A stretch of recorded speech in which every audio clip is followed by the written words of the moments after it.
여러분 감사합니다. 황교안입니다. 저는 크리스찬입니다. 여러분도 그렇습니까? 네. 저는 대한민국을 사랑합니다. 네. 여러분도 그렇습니까? 네. 지금 우리가 사랑하는 나라가 위기에 처해 있다고 생각하는데 여러분도 그렇게 생각하십니까? 네. 우리는 세계에서 가장 못 살던 나라로부터 출발했어요. 이제 세계가 부러워하는 잘 사는 나라가 되었지요. 네. 그런데 이 잘 사는 나라를 좀 먹는 자들이 생겨나고 있습니다. 맞습니까? 네. 대한민국에 위기가 다가오고 있습니다. 스물스물 다가오는데 우리가 가만히 앉아있다가 죽음을 맞이해서야 되겠습니까? 아니요.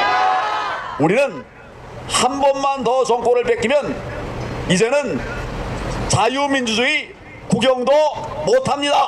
맞습니다. 한 번만 더 정권 뺏기면 우리는 공산국가로 가는 겁니다. 맞습니다. 이래도 되겠습니까? 아니요. 그래서 저는 정말 반국가 세력과 싸우고 있는데, 대한민국을 무너뜨리고 있는 부정선거와 싸우고 있는데 여러분들도 마음이 같으신가요? 네. 부정선거를 얘기하려고 해도 며칠 할 수 있어요. 몇 시간도 할 수 있고 며칠도 할 수 있어요. 우리가 벌써 4년 넘게 이렇게 부정선거와 싸우고 있었고, 또 이 중에는 민경우회나 이렇게 저보다도 한 1년씩 먼저 1, 2년씩 먼저 일하는 사람도 있었어요. 저는 6월 28일 첫 번째 재검표를 보고 이거는 부정선거일 수밖에 없다 이렇게 하면서 모든 재검 현장을 나갔었는데, 처음에는 절대로 음모론자라고 그러더라고요. 여러분, 음모론이 뭔지 압니까? 거짓말쟁이라는 거예요. 그 싸움으로부터 시작해서 이제는 대통령도 부정선거를 알게 되었죠. 여기 계신 여러분 모두의 공이라고 저는 생각합니다. 부정선거가 그대로 인정되면 나라는 바로 무너집니다. 지금 우리가 달랑달랑하죠? 우리나라가 달랑달랑하죠? 부정선거가 저질러진 지 불과 몇 년 사이에 우리는 이렇게 되고 말았습니다. 좋은 사람을 세워서 후보로 내도 부정선거에 이길 장사는 없습니다. 가짜에 이길 진실은 없는 거예요. 대통령이 탈핵됐습니다. 그 앞에 대통령이 될 때 우리가 몇 퍼센트를 이겼습니까? 0.73%를 이겼죠. 0.73% 2%밖에 20%만 표밖에 안 됐어요. 그런데 민주당이 여러분 같으면 만약 여러분이 0.73을 줬다면 어떻게 했겠습니까? 당연히 재검표하고 이의하고 다퉜겠지요. 네. 저자들이 했습니까? 아니요. 그 자체가 부정선거를 했다는 반증 아닙니까, 여러분? 맞습니다. 이제 마지막에는 윤석열 대통령이 나서서 부정선거와의 싸움을 선포했습니다. 반국가 세력과의 전쟁을 선포했습니다. 여러분, 그러면 우리가 어떻게 해야 됩니까? 함께 대통령과 함께 부정선거를 철폐하기 위해서 일어나야 되지 않겠습니까? 맞습니다. 반국가 세력을 척결하기 위해서 일어나야 되지 않겠습니까? 맞습니다. 저는 국민의힘당 소속이었습니다. 그러나 이 사람들은 부정선거를 얘기만 해도 당에서 쫓아내겠다고 하고 있어요. 여러분, 무슨 권리로 쫓아내겠습니까? 아무 기회를 안 주고 여러 사람들의 피해자가 여기 있습니다. 저는 그래서 이 당에는, 부정선거를 부정하는 이 당에는 미래가 없다. 그리고 나왔습니다. 잘하셨습니다. 제가 뭐가 되겠다고 정치를 하고 있지 않아요. 그러나 거짓을 품고 갈 수는 없습니다. 부정선거가 그냥 허용되면 우리나라는 그냥 공산국가로 가는데, 이 공산주의자들과 평생을 싸워온 제가 가만히 있으면 이게 되겠습니까? 아니요. 그냥 입 닫고 있으면 그러면 나라가 세워지겠습니까? 아니요. 저는 여러분들이 정말 영웅이라고 생각해요. 많은 탄압에도 불구하고, 많은 어려움에도 불구하고 끝까지 함께해 주셔서 감사합니다. 저는 반드시 윤석열 대통령의 정신을 이어서 대한민국을 다시 되살려 놓겠습니다. 그 출발점은 부정선거를 척결하는 것입니다. 여러분, 정의롭고 깨어있는 여러분들이 이 부정선거와의 큰 싸움에 함께해 주시겠습니까? 어떤 사람은 성산 없는 전쟁을 하고 있다고 그래요. 여러분, 우리는 제로에서 시작했습니다. 불과 몇 년 전입니다. 그러나 지금은 대통령이 알고 있잖아요. 네. 우리가 음모론자입니까? 아니요. 우리가 지지자 없는 그런 외로운 싸움을 하고 있습니까? 아니요. 여기도 많은 우리 동지들이 함께 하고 있습니다. 승리의 관건은 끝까지입니다. 부정선거를 적발할 때까지 끝까지 여러분 함께해 주시겠습니까? 제가 앞장서겠습니다. 함께합시다. 함께합시다. 함께합시다. 감사합니다.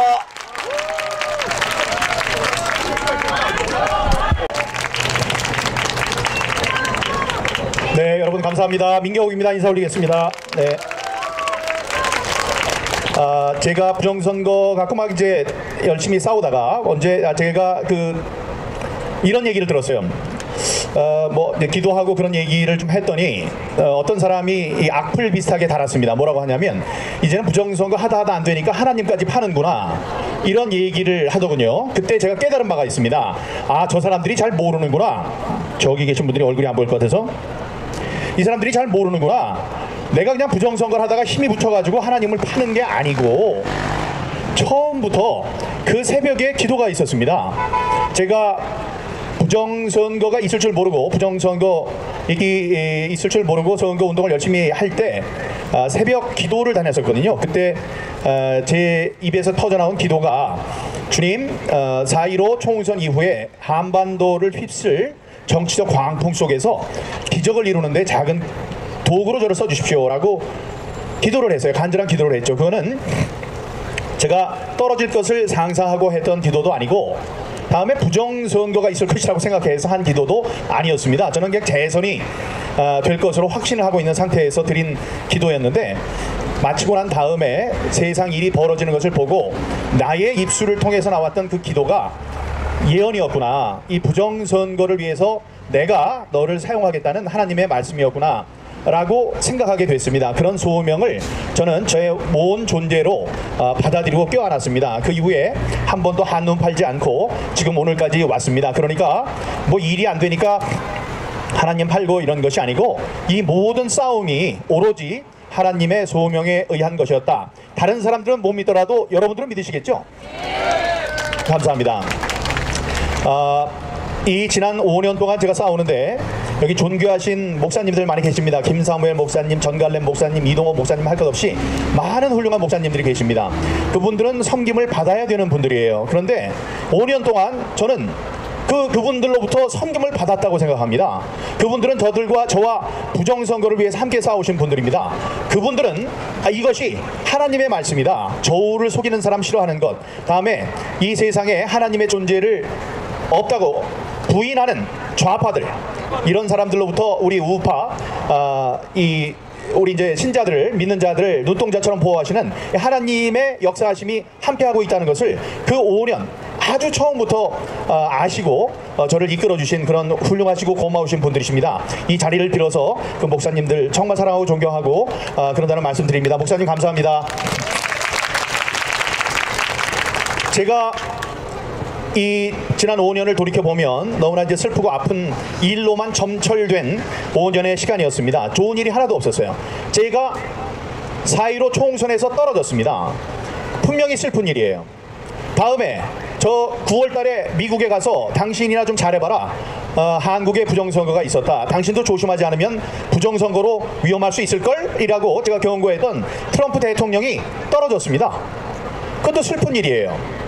다음에 여기 왔습니다. 뭐 그때 같이 떨어진 분이 황교안 총리. 만약에 황교안 총리께서 부정선거가 없었으면 이 종로 지역의 국회의원이 되고 벌써 3선이 돼서 대통령 벌써 되셨을 수도 있습니다. 근데 그게 되지 않았습니다. 그 다음에 어땠나요? 22대 총선에 제가 좀 나가볼까 했더니 부정선거를 얘기한다고 해서 저를 이 공천에서 컷오프 시켰습니다. 너무나 슬픈 일이었어요. 그래서 제가 이게 어떻게 정계 은퇴를 해야 하나, 아니면 무소속으로 나가야 하나, 아니면 이번을 그냥 참고 다음번 기회를 봐야 하나, 여러 가지 생각 끝에 내가 부정선거를 이 선거판에서 외칠 수 있는 유일한 방법은 내가 나가서 다른 당을 창당하는 것이다. 그래서 지난 22대 총선에 가가호 당을 창당해서 비례대표로 나갔습니다. 근데 또 떨어졌습니다. 또 슬픈 일이었죠.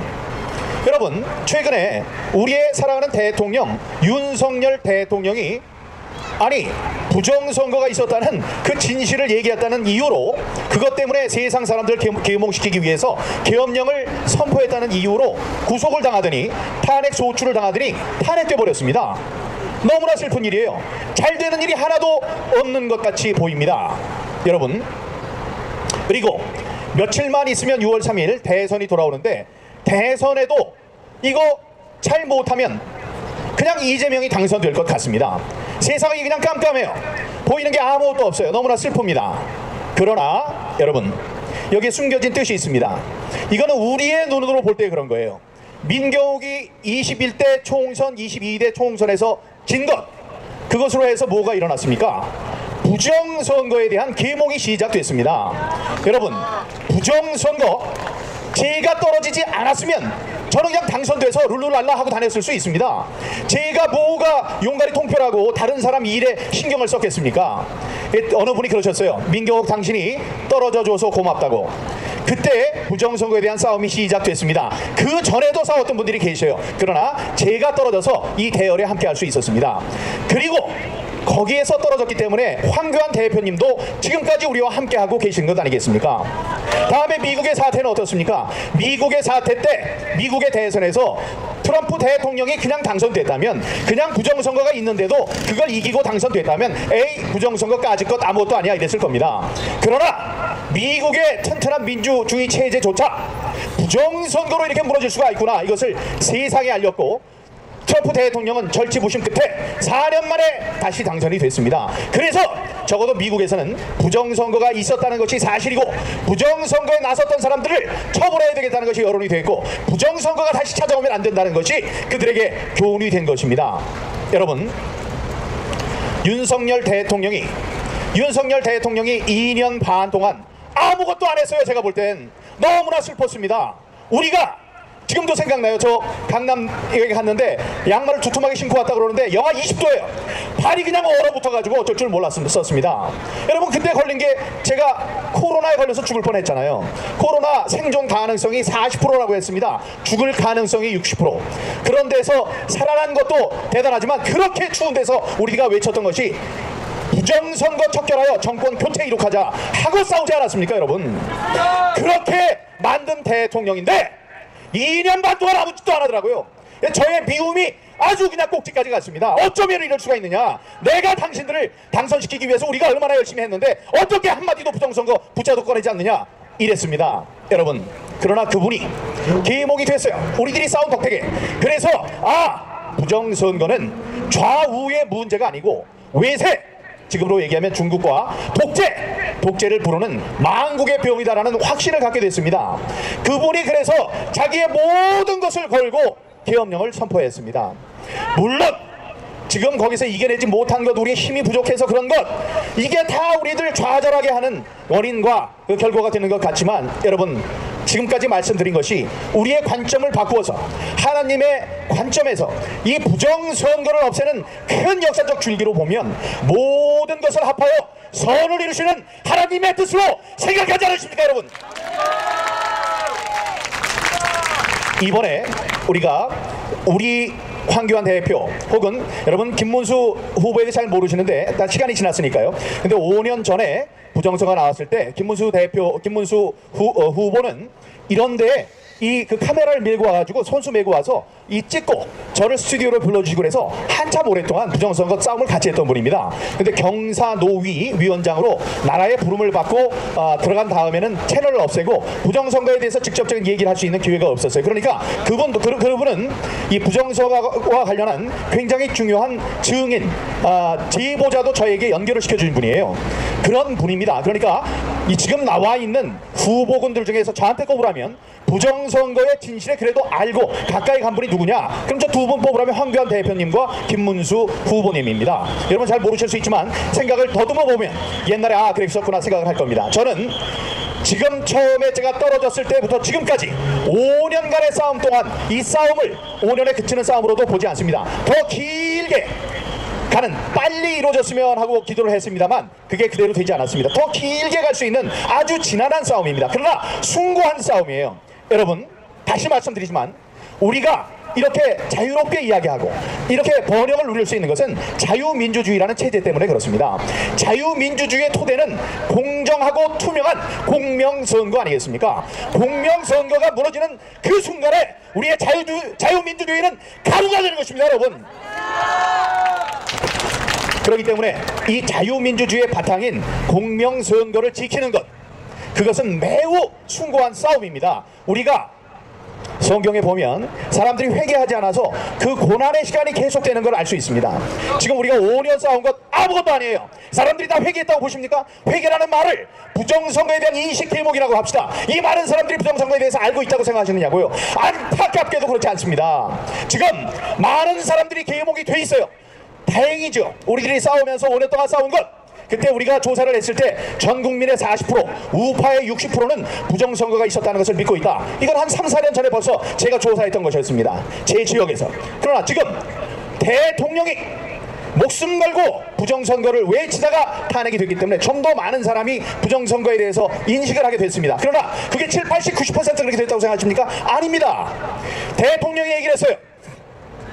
부정선거를 저지르는 이 세력은 이 내부에 있는 정치 세력 독단적으로 할 수 있는 일이 아니다. 그들에게는 인력과 기술과 자본과 시설이 필요하기 때문에, 국제적인 연대가 필요하기 때문에 외국의 세력과 결탁하고 있다. 그러나 그 내부 세력, 국내에 있는 세력에게 경고한다. 너희들이 외세와 손잡고 국내에 있는 권력을 찬탈할 때 그것이 공짜가 아니다. 반드시 우리들의 주권을 그 외세에게 넘겨줘야 된다고 했습니다. 여러분, 대통령이 대통령직에 있을 때 거기 내부 세력이라고 했고 외세라고 했어요. 지금은 제가 거기다가 윤문을 합니다. 외세라는 건 중공 얘기한 거예요. 내부 세력이라는 건 민주당 얘기한 겁니다. 민주당에게 경고한 겁니다. 민주당 당신들이 중공이랑 손잡고 대통령이 되는데, 만약에 대통령이 되고 입법 독재를 하더라도 당신들이 공짜가 아니다. 당신들이 신세를 졌기 때문에 줘야 되는데 뭘 줘야 되느냐? 당신들의 주머니에서 돈 주는 것이 아니다. 우리들의 소중한 주권을 그들에게 나눠줘야 되는 것이다. 그게 엄청난 일입니다. 여러분, 그게 안 이루어진 것 같아요? 벌써 몇 년을, 10년을 그들이 외세와 손잡고 부정선거로 권력을 잡았는데 그 중공이 그 권력을, 주권을 안 가져간 것 같습니까? 옛날에 없었던 중국인들이 와서, 이거 모르는 분들도 계실 겁니다. 많은 분들이 아시겠지만 우리들 돈의 반값을 내고 반값 등록금으로 대학을 갑니다. 혹시 아셨어요? 중국 학생들은 2배를 내는 게 아니고 똑같이 내는 것도 아니고 반값 등록금을 내고 지방 대학을 다닙니다. 다음에 지방의 어느 기숙사는 중국인이 아니면 들어가지 못한대요. 아니, 이게 도대체 어떻게 된 일입니까? 다음에 우리의 이 건강보험제에도 이 건강보험 진료 받는 거를 중국 사람들이 막 와서 받아요. 그게 주권입니다, 여러분. 주권이에요. 그리고 지방선거를 중국 사람들이 막 나와서 할 수 있고, 이런 훌륭한 직장에 가는데 중국인들이 특혜를 받고 갑니다. 이게 대통령이 말한 특권입니다. 우리의 주권을 나눠주는 일까지 갔습니다.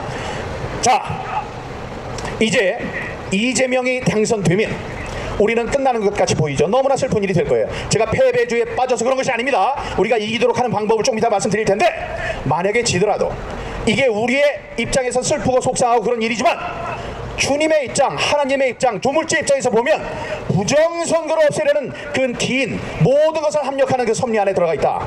만약에 경고합니다. 제가 만약에 이번에도 이재명이 부정선거로 대통령에 당선된다, 이번에 여론조사 결과가 자기가 높다고 해서 마음껏 할 겁니다. 그렇게 된다면 결코 우리의 깨인 시민들, 특히 2030이 그것을 그만두고 보지 않을 것입니다.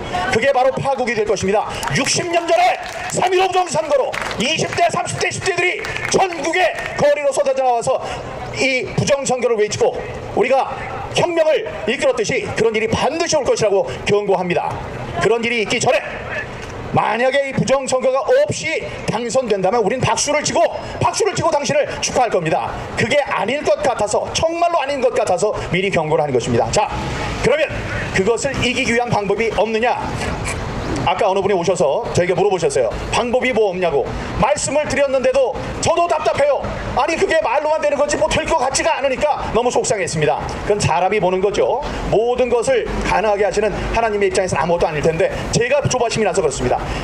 이 사람의 눈으로 모자란 저의 식견으로 지금 우리가 할 수 있는 게 두 가지쯤 있습니다. 첫 번째, 바깥에서 기다리는 황교안 대표, 황교안 후보님은 나중에 단일화를 위해서 하더라도 지금 우파의 세력을 어느 정도 점하고 있는 국힘당의 입장에서는 국힘당에서도 부정선거에 대한 인식이 있는 사람이 후보가 되어야 되지 않겠습니까? 그런데 그런 사람이 그 당원들의 마음을 사서 당선이 되게 하기 위해서는 반드시 우리가 전제 조건을 가질 게 있는데 뭐죠? 여러분 알고 있습니다. 중앙선관위가 그 선거 과정을 위탁하는 일이 있어서는 안 됩니다. 맞습니다. 그 사람들은 벌써 부정선거의 한 축이에요. 한 축이기 때문에 부정선거에 대해서 얘기하는 사람을 후보로 당선시키지 않으려고 할 것입니다. 그렇기 때문에 첫 번째는 우리가 목소리를 모아서 너희들, 이제 저의 당도 아닙니다. 저는 지금 탈당을 했기 때문에 제 당 문제가 아니에요. 하지만 남의 당이지만 얘기를 하는 겁니다. 자, 당신들이 선관위에 경선 과정을 관리를 위탁할 때 그는 그냥 민주당 이재명 당선되라고 하는 거 똑같아요. 자, 이번에 황우여라는 분이 거기 선관위원장으로 가서 매우 걱정이 됩니다. 그분은 무슨 혁명적이고 혁신적이고 뭐 급진적이고 아니면 논란만한 일을 하는 사람이 아닙니다. 그래서 지금까지와 똑같이 선관위에게 그 관리를 맡길 것 같아서 너무나 슬프고 속상해요. 그걸 막아야 합니다, 우리. 예, 선관위에 위탁을 맡기면 된다, 안 된다? 안 된다. 그것이 안 되도록 여러분들 앉은 자리에서 열심히 싸워주시기 바랍니다. 두 번째, 사전투표를 하면 안 됩니다, 여러분. 이 세상의 쓰임을 받아서 잠깐 오시는 분들이 있습니다. 제가 말씀드렸죠. 부정선거라는 이 부정선거 척결이라는 큰 줄기를 하나의 섭리로 본다면 거기에 쓰임받은 사람들이 있어요. 저가 쓰임을 받고 있습니다. 다음에 트럼프 대통령이 쓰임을 받았어요. 다음에 황교안 대표께서 쓰임을 받았습니다. 다음에 많은 분들이 장제원 박사가 쓰임을 받았습니다. 다음에 윤석열 대통령이 쓰임을 받았습니다. 윤석열 대통령이 나오니까 지금 전한길 선생이 나와서 또 하고 있고 이영돈 PD가 나와서 하고 있습니다. 이렇게 다 쓰임을 받습니다. 쓰임을 받는데 자기의 쓰임의 정도가 어딘지를 알고 잘 쓰임을 받아야 돼요.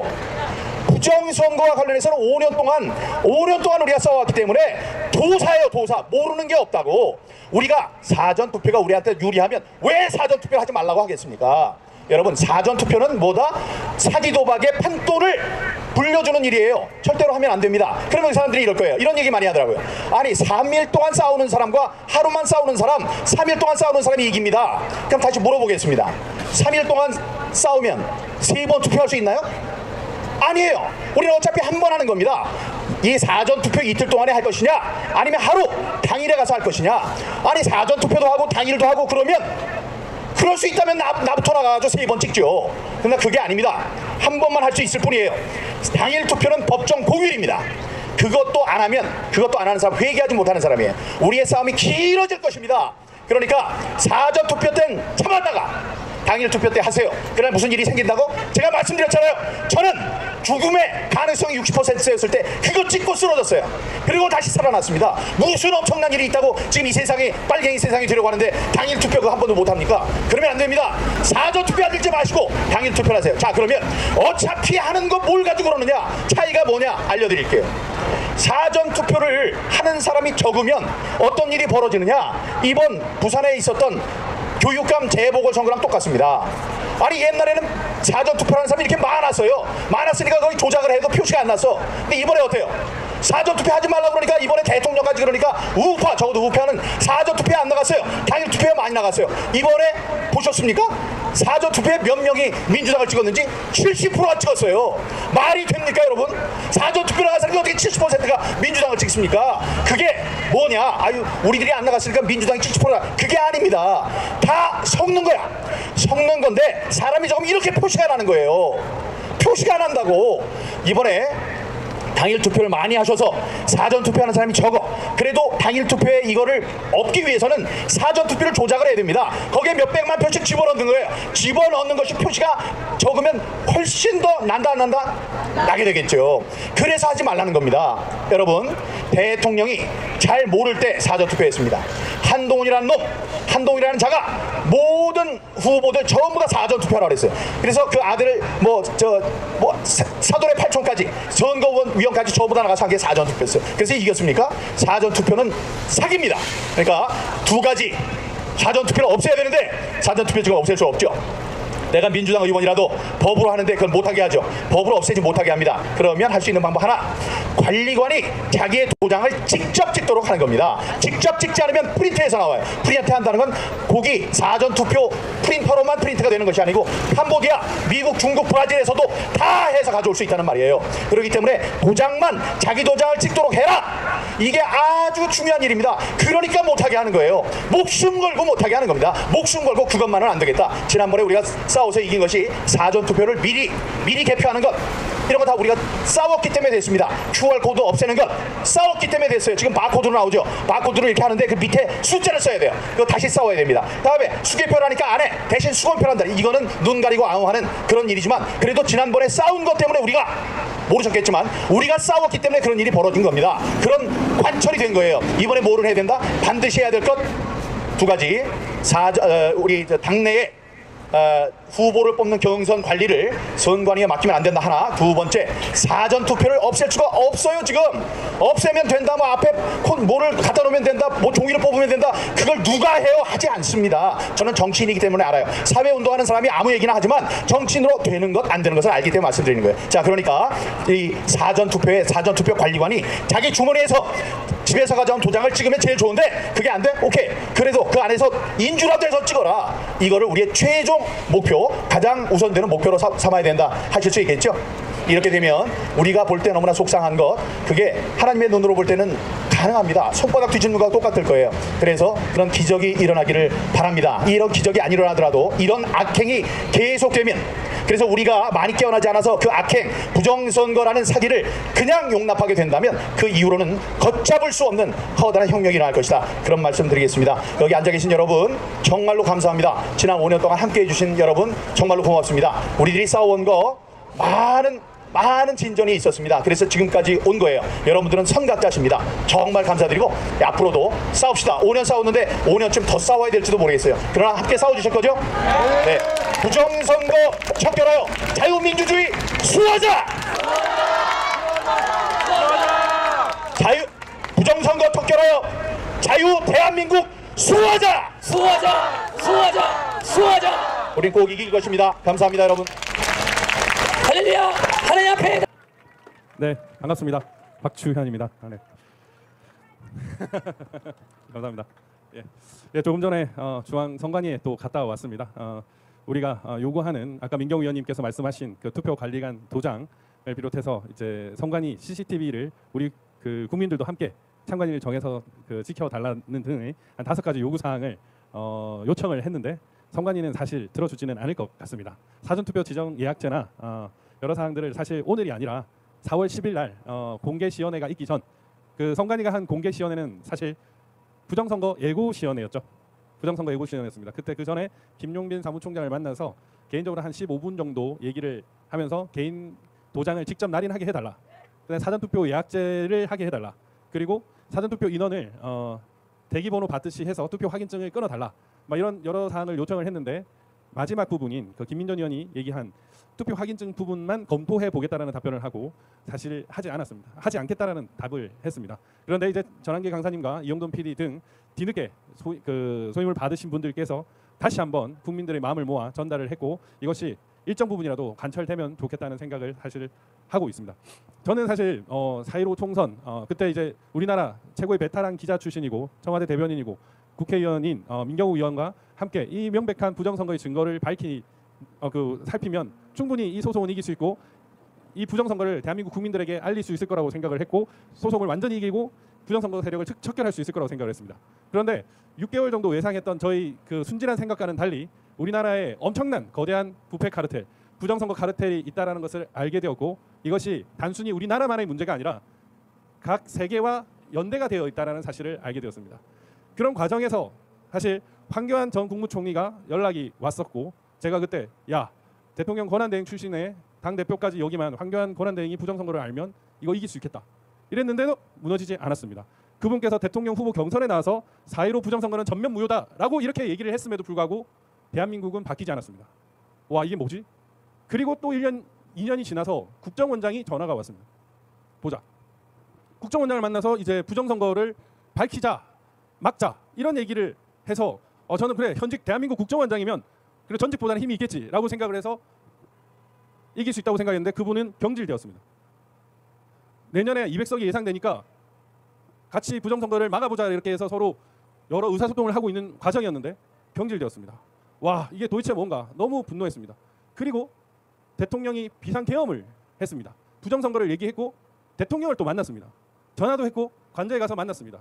아, 그래, 탄핵 소추되었지만 대한민국 대통령과 함께라면 이거 이길 수 있지 않겠나 이렇게 생각을 했는데 대통령은 탄핵되었고 아직까지 부정선거는 미결된 숙제가 되었습니다. 저는 사실 이 싸움 진짜 이길 수 있는 건가라는 생각이 들었습니다. 미국 대통령도 대통령 말하라고도 가고 취임식도 갔다 왔지만 와, 이 싸움 이길 수 있는 건가라는 그런 생각이 들어가지고 어떻게 이걸 하지? 또 사전투표 선관위에 들어가면 우체국에 들어가면 다 바꿔치기 되는데 도대체 이걸 어떻게 이기지? 라는 생각에 사실 좀 절망을 하기도 했습니다.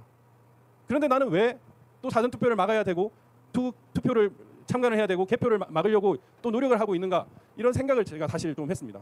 오늘도 그 생각을 했고 어제도 그 생각을 했습니다. 왜냐하면 6.3 대선이 100% 부정선거가 될 것이기 때문에 폭스뉴스가 예고하지 않고 고든창이 뭐 제2의 베네수엘라가 될 것이라 예고하지 않아도 저는 100% 부정선거가 될 것을 알고 있기 때문에 이걸 어떻게 막지라는 그런 생각에 되게 걱정이 많이 됐습니다. 내가 왜 이걸 싸우고 있는가. 그런데 그런 생각이 들었습니다. 사람이 감당할 시험 밖에는 너에게 당한 것이 없나니 오직 하나님은 미쁘사 너희가 감당치 못할 시험당을 허락하지 아니하시고 시험 당할 쯤에 능히 피할 길을 내사 너희로 능히 감당케 하시느니라. 제가 성경을 제일 처음에 알게 된 이 구절인데 정말 힘 있는 사람들과 함께 했는데 이걸 밝혀내지 못했는데 제가 요즘에 어떤 일을 하고 있느냐 2030과 함께 일을 하고 있습니다. 이 친구들이 깨어났습니다. 이 친구들이 하는 그 뭐 시그널이나 텔레그램이나 각종 아이디어나 각종 여러 가지들을 함께 하다 보니까 트럼프 대통령보다 크고 대한민국 대통령보다 크고 황교안 총리보다 크고 민경우 의원님보다 컸습니다. 이 훌륭한 분들과 함께 싸워도 우리가 졌지만 전 국민이 싸우면 이길 수 있겠구나라는 생각이 들었습니다. 절망이 예고되어 있는데 6.3 대선에 이재명이가 부정선거로 이길 것이 예고되어 있는데 나는 왜 이렇게 싸우고 있을까? 부정선거를 막으려고 하고 있을까? 그렇지만 저는 기적이 일어난다라고 생각을 하고 있습니다. 항상 이 힘든 일을 하면서 엄청난 악의 존재를 여러분들보다 좀 더 먼저 알게 되었고 그걸 알면서 이거는 개인이 하는 일이 아니구나.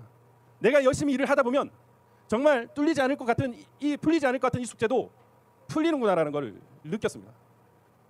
제가 사실 그 미국 같은 데를 가려고 생각을 해본 적이 별로 없는 사람입니다. 저 와이프한테도 야, 감 정도면 괜찮지 이렇게 생각을 했는데 워싱턴을 가게 되고 플로리다를 가게 되고 대한민국의 부정선거를 미국의 유력 정치인, 유력 평론가들이 얘기를 하게끔 만드는 그런 역할을 하게 되는 걸 보고 이거는 내 소임이 아니구나. 내가 하려고 했던 일이 아니구나. 누군가가 나한테 어떤 역할을 부여해 주시는구나라는 생각을 했습니다. 지금도 마찬가지입니다. 지금 부정선거를 막으려고 많은 준비를 하고 있습니다.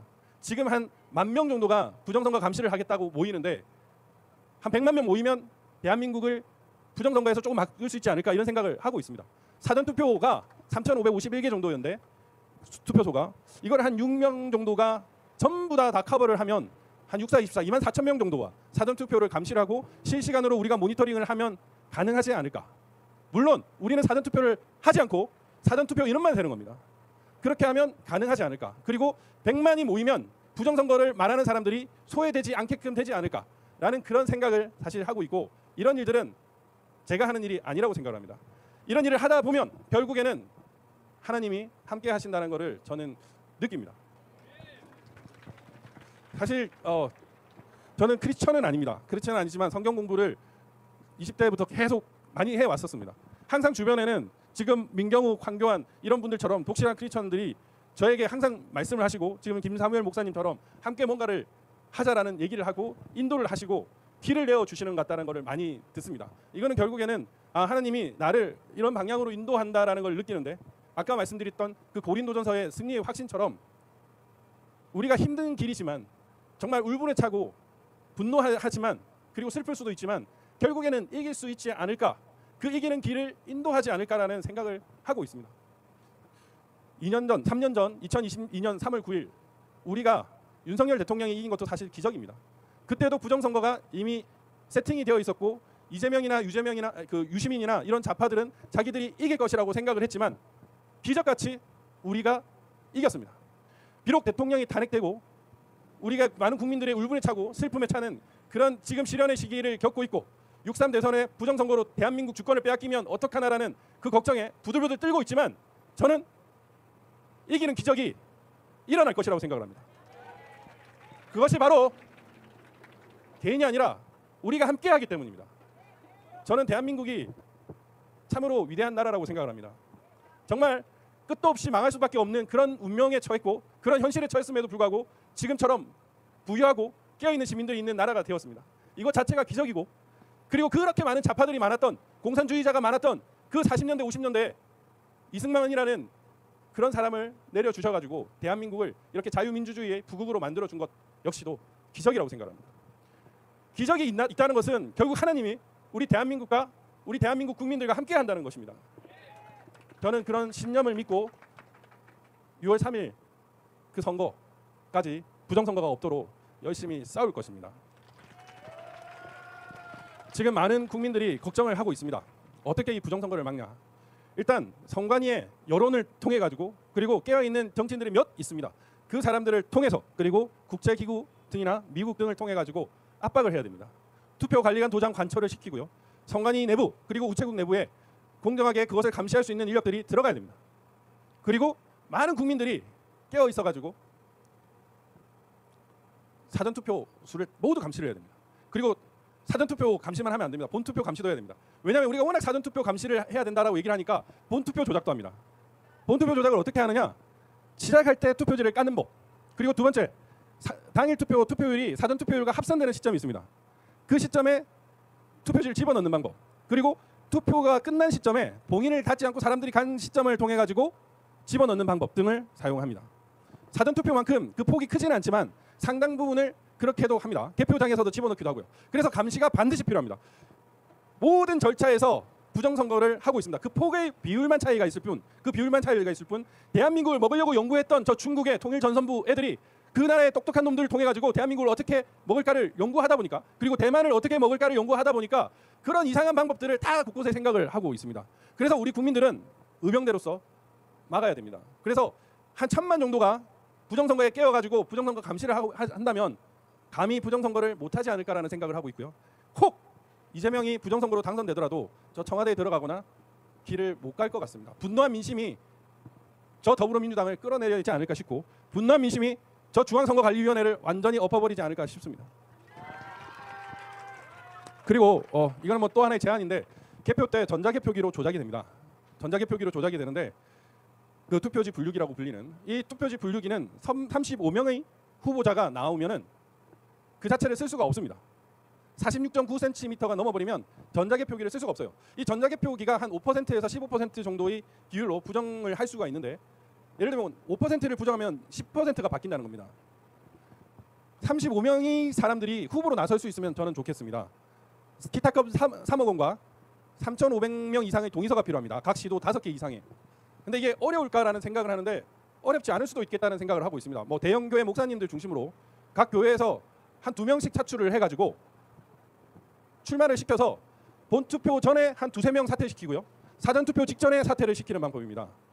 그렇게 되면 투표지에 사퇴 표시가 들어갑니다. 그렇게 되면 위조하기가 어렵습니다. 왜냐하면 사퇴 표시를 또 찍어야 되거든요. 그래서 여러분이 장관하실 때 사퇴가 없는 가짜 투표지들이 나오면 다 무효 처리를 하면 되는 겁니다.